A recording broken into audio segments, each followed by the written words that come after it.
Hello, teachers. Welcome to the unit on financial goals. So this is what this unit we're going to build on some of the previous units for students and yourself to think a little bit about how they think about money and what they actually want to do with that money. So in terms of how they think about money, this is the money personality unit.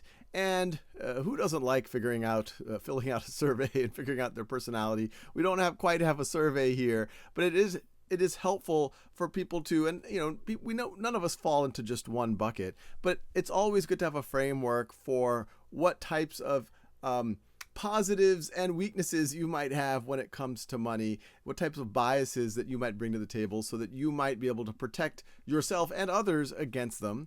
Charitable giving.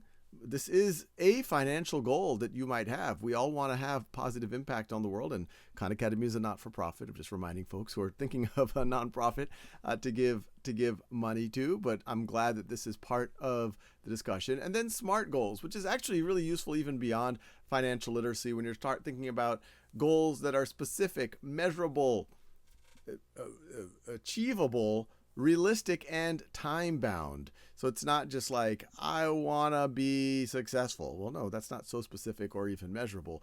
The others, it might be somewhat true. Well, it's not even time-bound. So it's good for students and for everyone to be able to be a little bit more concrete with their goals and then to hold themselves accountable and to measure how they are doing against them. This next unit is about different time horizons of goals. Students, many young people think in the very short term, but it is good to think in the medium and long term as well.